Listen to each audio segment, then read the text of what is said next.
तेजस्वी यादव बोले 18 को होगी शपथ। भाई तेज प्रताप यादव ने दावे को हवा में उड़ाया। 18 तारीख को शपथ होगा। अच्छा, तो अभी सरकार अभी बना नहीं ना है, तो कहने के लिए लोग कुछ भी कर सकता है। तेज प्रताप यादव बोले सरकार अभी बनी थोड़ी है, कहने को लोग कुछ भी कह सकते हैं। अच्छा, तो अभी सरकार अभी बना नहीं ना है, तो कहने के लिए लोग कुछ भी कर सकता है। बीजेपी ने किया बिहार में महागठबंधन नहीं बल्कि एनडीए की सरकार बनाने का दावा। राघोपुर विधानसभा सीट से राजद उम्मीदवार तेजस्वी यादव ने अब एक बड़ा बयान दे दिया है। अनंत सिंह की गिरफ्तारी पर बयान देते हुए उन्होंने अब अपने जीत का दावा करते हुए अपने शपथ की बात भी कह दी है। उन्होंने ये कहा कि जिस तरह से घटना घटी ये तो होना ही था। आज प्रधानमंत्री आ रही हैं, आरा और रोहतास में पिता पुत्र की हत्या होगी। बिहार में महाजंगल राज की स्थिति है, क्या प्रधानमंत्री को ये नहीं दिखता? उन्होंने कहा कि हमारी महागठबंधन की सरकार बनने जा रही है। 14 तारीख को नतीजे आएंगे, 18 तारीख को शपथ ग्रहण समारोह होगा और 26 नवंबर से 26 जनवरी के बीच तेजस्वी सुनिश्चित करेगा कि सभी अपराधी जेल जाए और सख्त से सख्त कार्रवाई हो। अब ऐसे में सुनिए जरा क्या कुछ कहा तेजस्वी यादव ने। 14 तारीख को रिजल्ट आने वाला है। 18 तारीख को शपथ होगा और 26 नवंबर और 26 जनवरी के बीच में चाहे कोई जात के, कोई धर्म के, कोई भी अपराधी हो, बीच में खरवास आता है। इस खरवास में सभी अपराधियों को तेजस्वी जेल भेजने का काम करेगा।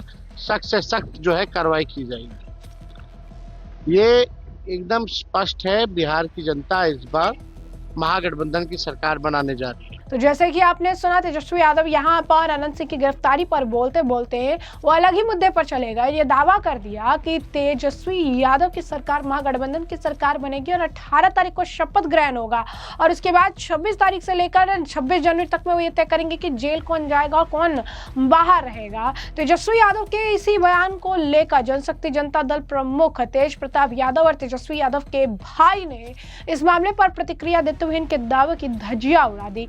जरा सुनिए तेज प्रताप यादव क्या कह रहे हैं। अच्छा, तो अभी सरकार अभी बना नहीं ना है, तो कहने के लिए लोग कुछ भी कर सकता है। तो जैसे कि आपने सुना, 2 शब्द में ही उन्होंने तेजस्वी यादव के बयान के उनके दावों की जो है धज्जियां उड़ा दी। वो कहते नजर आए कि सरकार अभी बनी थोड़ी है, कहने को लोग कुछ भी कह सकते हैं। यानी उन्होंने भी बता दिया कि तेज प्रताप यादव चाहे जो भी कह ले, जो भी कर ले, लेकिन जो रियलिटी है वो सभी को पता है। कहने के लिए तो लोग कुछ भी दावे कर सकते हैं, कहने के लिए कोई कुछ भी कह सकता है, लेकिन असलियत जो है, ज़मीनी हकीकत जो है वो कुछ और ही है। वहीं आपको बता दें कि इस पूरे मामले को लेकर, क्योंकि लगातार ये दावे कर रही हैं तेजस्वी यादव जो है, ये कह रही हैं कि अब शपथ ग्रहण समारोह भी हो जाएगा। इस मामले को लेकर अब देवेंद्र फडणवीस ने भी इस पर प्रतिक्रिया दी है। महाराष्ट्र के मुख्यमंत्री ने कहा कि तेजस्वी यादव ने कहा है कि 25 लोग जो है वो डिप्टी सीएम के पद पर होंगे, क्योंकि तेजस्वी यादव को पता है कि वो कभी भी चुनकर नहीं आएंगे और जो भी आएगा वो उस तरीके से जो है पहले ही प्रॉमिस कर रही हैं। जिन्हें पता है कि जो लोग आने वाले हैं सत्ता में, जो लोग जो है उनको पता है कि सत्ता में वो काबिज होंगे, वो इस तरीके की बातें नहीं करते, इस तरीके के वादे नहीं करते हैं। जो निर्वाचित होने वाले हैं वो जानते हैं कि जो वास्तविकता है उसका सामना करना ही पड़ेगा। आप जनता से झूठ नहीं बोल सकते, इसलिए वो ऐसे वादे करते फिरते रहते हैं। जरा सुनिए क्या कुछ कह रही हैं देवेंद्र फडणवीस।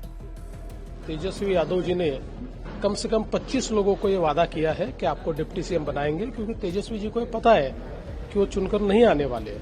जो चुनकर नहीं आने वाले होते वो इस प्रकार से वादे करते, जो चुनकर आने वाले होते उनको ये पता होता है कि आपको यथार्थ का सामना करने वाला है। जनता से आप झूठ नहीं बोल सकते, अपने साथियों से आप झूठ नहीं बोल सकते, इसलिए वो कभी इस प्रकार के वादे नहीं करते। तो तेजस्वी जी का तो बस चले तो 25 उप मुख्यमंत्री बनाए या सबको उप मुख्यमंत्री बना दे। और एक आखिरी सवाल, प्रियंका गांधी कह रही हैं कि डिविसिव पॉलिटिक्स अब बिहार में और नहीं चलेगा और एनडीए गवर्नमेंट के यहाँ से जाने का काउंटडाउन शुरू हो चुका है। प्रियंका जी केवल इस बात का जवाब दे, MY पॉलिटिक्स का अर्थ क्या होता है?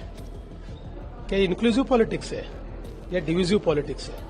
अरे डिविजिव पॉलिटिक्स के ऊपर ही तो आप अपनी पूरी राजनीति वहां बिखर कर बैठे, बिछा कर बैठे, और आप ये क्या बात कर रहे हो?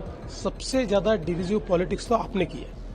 तो जैसे कि आपने देवेंद्र फडणवीस का बयान सुना, इसी के साथ साथ आचार्य प्रमोद कृष्णन ने भी तेजस्वी यादव को लेकर निशाना साधा। उन्होंने महागठबंधन की पोल खोल दी और ये कह दिया कि ये जो है पहले एक व्यक्ति थे, पहले राहुल गांधी थे, अब एक और व्यक्ति जुड़ चुके हैं और ये जो है गठबंधन नहीं जीतने वाला। बिहार की असलियत बिहार की जनता बहुत अच्छी तरीके से जानती है। बिहार में लोगों को पता है कि क्या होने वाला है। जो मूर्ख लोग हैं उनका कोई भी कुछ नहीं होने वाला है और ये लोग चाहकर भी सत्ता में काबिज नहीं हो पाएंगे, चाहकर भी सरकार जो है नहीं बना पाएंगे और यही कारण है कि वो इस तरीके के बयान देते रहते हैं या कुछ भी अपने हिसाब से कहते रहते हैं। जरा सुनिए आचार्य प्रमोद क्या कुछ कह रहे हैं। अपना मुख्यमंत्री इतना बड़ा बेवकूफ आदमी को चुने जिसे न बोलने का सलीका है न बात करने की तहजीब। बिहार की जनता ठीक उसी तरह फैसला करेगी जो फैसला हरियाणा की जनता ने किया है, जो महाराष्ट्र की जनता ने किया है। और बिहार की जनता बहुत समझदार है, बहुत पॉलिटिकल है। नालंदा चाणक्य की भूमि है, वो मेधा की भूमि है, आस्था की भूमि है, क्रांति की भूमि है। चंपारण बिहार में ही है, मोतिहारी मुजफ्फरपुर बिहार में ही है।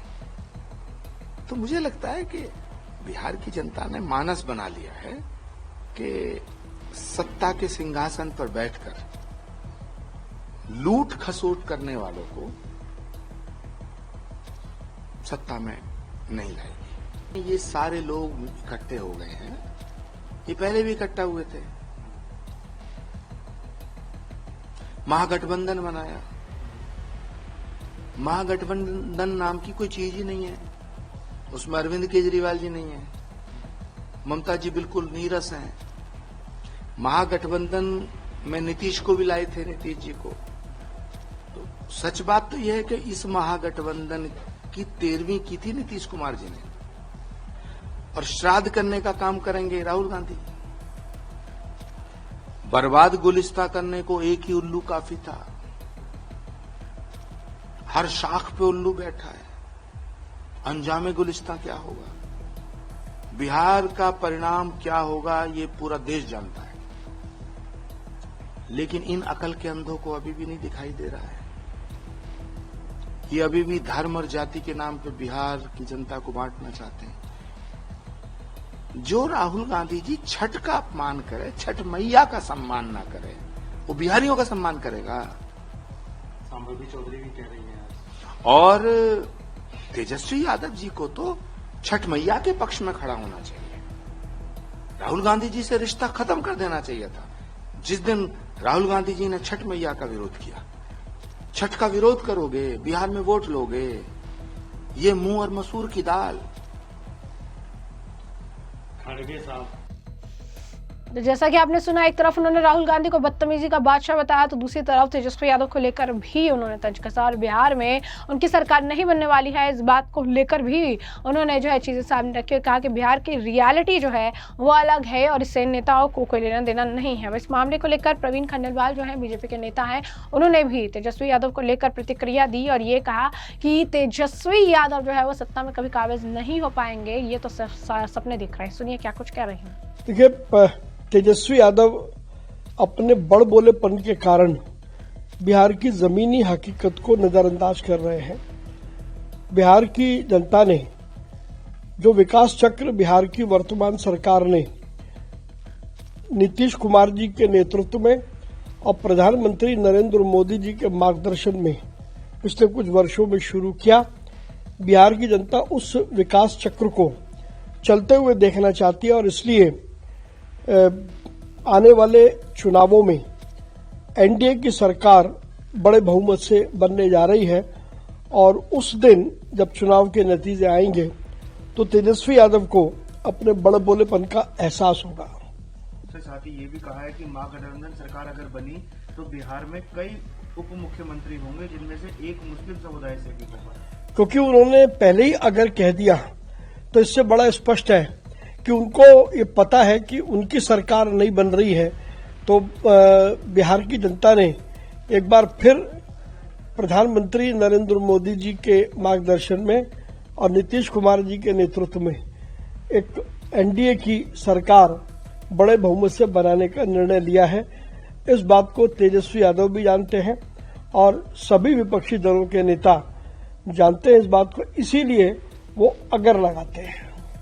तो जैसा कि आपने उनका बयान सुना, साथ ही साथ मनोज तिवारी ने भी अपने ऊपर हुए अटैक को लेकर अपनी जनसभा के दौरान जिस तरीके से मामला देखने के लिए मिला उस पर प्रतिक्रिया देते हुए कहा कि आप सोचिए कि इनके दिमाग में अभी से बैठ गया है कि ये जो है सत्ता में आने वाले हैं, इसीलिए जंगल राज की इस तरीके की स्थिति देखने के लिए मिल रही है। अभी तो सत्ता में काबिज नहीं हुए, तो ऐसी स्थिति अगर सत्ता में काबिज हो जाएंगे तो कैसी भयावह स्थिति देखने के लिए मिलेगी। जरा सुनिए क्या कुछ यहाँ पर कह रही हैं मनोज तिवारी। तेजस्वी बाबू की हम शपथ ले रहे हैं, वो तो आप आज ही अपने घर में बैठ के शपथ ले लीजिए, कोई रोक ले बा।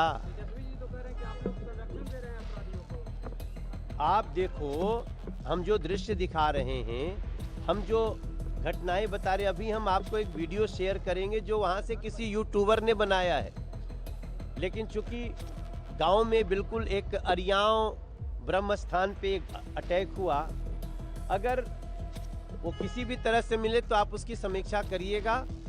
हम लोग कानून का पालन करने वाले, इस समय चुनाव आयोग के हवाले है प्रदेश। चुनाव आयोग ऐसे हर इंफॉर्मेशन पे कड़ी से कड़ी कार्रवाई करे, लेकिन एनडीए अपराध मुक्त शासन के लिए जाना जाता है।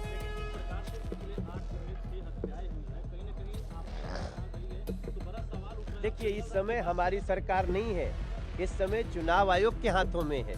सर आपको हम बार बार प्रार्थना करें, हाँ उनको वही बात है ना, कल भी जो घटना हुई मुझे ऐसा लग रहा था जैसे वो मान चुके हैं कि अब उनकी सरकार आ चुकी है, कोई मेरा क्या बिगाड़ेगा। हम ऐसे लोगों को, मैं तेजस्वी बाबू से बोलूंगा, अपने गुंडा तत्वों को आप समझा।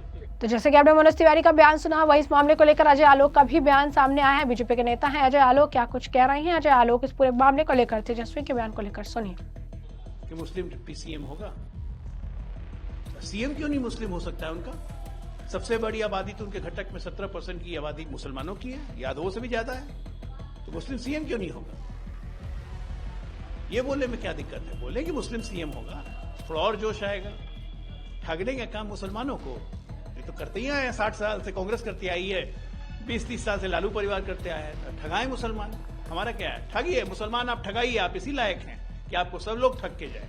आप लोगों के लिए भी एक बयान उन्होंने कहा है कि इन लोगों को कोई मतलब नहीं है किसी से, ये लोग सिर्फ अपने व्यक्तिगत लाभ के लिए चुनाव लड़ रहे हैं और बिहार को बर्बाद करने जा रहे हैं। बिहार की आवाम पूरी तरीके से मन बना ली है, 14 तारीख को परिवर्तन होने जा रहा है। किस व्यक्तिगत लाभ के लिए हम लोग चुनाव लड़ रहे हैं? किस व्यक्तिगत लाभ के लिए? नीतीश कुमार का कौन सा व्यक्तिगत लाभ है? नीतीश कुमार का बेटा राजनीति में है, प्रधानमंत्री मोदी का कौन सा व्यक्तिगत लाभ है? उनका कोई खानदान का आदमी राजनीति में है, व्यक्तिगत लाभ कैसे बोल रहे हैं? दिमाग कम है ना, 9वीं फेल है, दिमाग कम है, पता ही नहीं होता है कि व्यक्तिगत और सार्वजनिक किसको कहते हैं, अंतर ही नहीं पता है। तो जितनी बुद्धि रहेगी उतना बोलेंगे। हम 1 करोड़ रोजगार की घोषणा करते हैं, कहते हैं कहां से देंगे, पैसा कहां से लाएगा? अब खुद हर घर में सरकारी नौकरी बांट देंगे, उसमें लोग पूछते हैं तो कहते हैं हमारे पास ब्लू प्रिंट है।